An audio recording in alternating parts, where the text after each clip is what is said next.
daawadayaal waa idin salaamaya meel kasta oo aad dunida ka joogtaan waa maalin kale oo qurux badan hadday habeenku tahana waa habeen kale oo qurux badan iyo muuqaal kale oo xiiso badan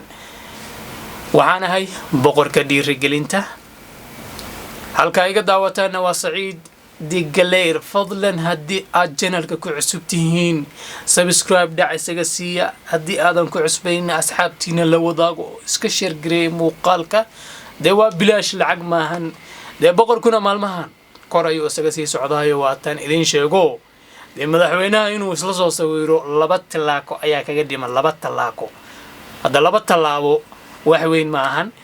wax yar buu rabaa inuu ku gaaro heer sare haddii aan la yiraahdo January sanadkii waa dhamaaday 2019 waa dhamaatay waxa la geliyaa 2020 adduunku wuu isbedelaya noloshina way isbedelaysaa waxa fara badan baa isbedelaya dad baa horumar gaaraya dad baa ka dhacaya marka odagu maadaama uu sameeyay horumar dhamaadka sanadka 2019 2020 waxa uu rabaa in uu horumar intaan ka sii weyn inuu gaaro oo dhan kasta oo nolosha ah waa ku mahadsan yihiin intii taageertay intii aan taageerina ayaguna waa ku mahadsan yihiin mar waliba waxa uu ka rajay doonaa ama uu ka rajaynayaaba in ay taageero ay la garab istaagaan de muuqaaladiisa inay u share gareeyaan de comment iyo like iyo waxa soo dhan bay u camilaan marka daawadayaal maadaama sanadkii 2019 uu dhamaad yahay horta waxa jira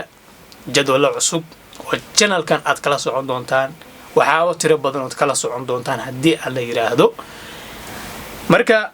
waxyaabahaas waxaa ka mid ah insha Allah horta waxaan rabnaa riwaayado inaan sameeyno barnaamij waxa miiska saaran oo diyaarsan barnaamij la yiraahdo qiso iyo qosol waxaan jecelahay berri toole ama berri dambe inaan soo gelin doono qaybtiisa koobaad وانا برنامج aad u kala gacsan oo aniga yar saaxiibkay ay leeyahay Cabdirasaaq aan halkan idinkaga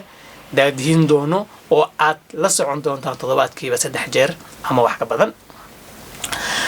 daawadayaal maanta maxaan rabaa inaan idin la wadaago maanta waxaan rabaa inaan idin sheego waxa jira shuruuc YouTube-ka uu leeyahay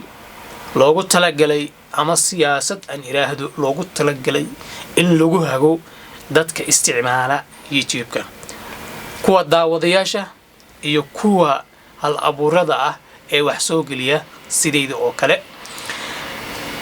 waxa jira shuruuc looga baahan yahay inay u hoggaansamaan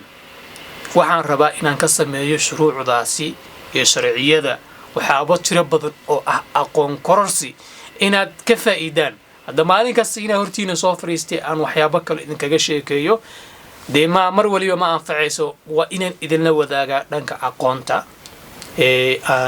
aniga wixii aqoon ugu jira in idin soo gudbiyo waan ku qasbanahay waana waajib waana Soomaalinimo waa dhaqan inaan isku gudbino warka Soomaalidana waa lagu yaqaanay inay isu gudbiyaan warka ama waxa la dhihi jiray ba aqoonta inay isu gudbiyaan oo fac ka fac isku sii dhibaan waa wax lagu yaqaanay Soomaalida waana dadnimo iyo wanaag iyo deeqba aan si raaciyo marka daawadayaal waxaan rabaa inaan idin la wadaago ilaa ayu adigu dhowr cashir oo kala duwan oo ah aqoon kororsi shuruucda YouTube-ka sida lacagta looga sameeyo dadaalka aad u baahantahay inaad geliso waxyaabaha aad u baahantahay in aad ku howlgasho adigu sida loo dalbado yani waxa la yiraahdo xayeysiinta oo kale waxyaabo tiro badan ayaan rabaa daawadayaal oo cashiro kala duwan ah inaan idin la wadaago oo aad yani halkan kala socotaan haddii aad jeceshiin inaad baratiin waxa la yiraahdo video editing ama in qaabka loo sameeyo jarjaritaanka muuqaalada oo aniguba aan isticmaalo hadda muuqaalkan aan duubayo waan soo jarjari doonaa waxyaabaha qalalaadka ayaan ka soo bixin doonaa bis ka bacdi ayaan idin la wadaagayaa marka haddii aad rabtiin inaad wax ka barataan taana waan idin bari doonaa oo idin la wadaagi doonaa maxaa yeelay qofku haddii uu hayo aqoon wax uun hadduu hayo inuu dadkiisa la sii wadaago wax kaga fiican ma lahan aniguna waxaan jecelahay mar waliba inaad garabkayga noqotaan waa taageero isiisaan kaligay waxaan samayn kara ma lahan wax horumar oo gaari kara malahan marka maadaama Soomaali tira badan ee YouTube-ka ku soo bateen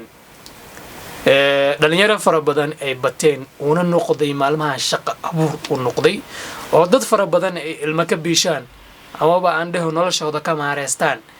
waxaa loo baahan yahay inaad wax ka fahantiin ama aad ka fahantaan maxay tahay boolisiga ama shuruucaha looga baahan yahay qofka YouTuber-ka noqonaya in uu ku howlgalo maxaa dib u keeni kara maxaa faa'iido ku keeni kara sidoo horumar kaga sameyn kara waxaabahaas oo dhan ayaan rabaa inaan idin la wadaago haddii aan la yiraahdo marka waxaan idinka rajaynayaa in aad muuqaalkan aad share gareysaan haddii aad channelka cusub tihiin dee iska subscribe dhacasaga siisaan maxaa yeelay aqoontu waa shay muhiim ah inaad wax badan iga faa'iidaan aniguna aan idinka faa'iido ayaan rajaynayaa maxaa yeelay idinkama dhami haddii aad iga aqoon fiican tihiin ra'yi talo tusaale intaasoo dhan waa idinkaga baahanahay waana wax igu waajiba in aan idinka barto haddii aad iga fiican tihiin aniguna wixii aan idinkaga fiicanahay amaba igu jira inaan idin soo gudbiyo waa waajib barya xitaa ma ahan waa igu waajib aad iyo mahadsantiin daawadayaal waxaan idinka rajay doonaa taageero kal iyo laab ah inaad garabkayga midig iyo kayga bidixba aad la istaagtiin waadna mahadsantihiin intaynu muuqaalkiisa xiga ku kulmayno waxaan idin leeyahay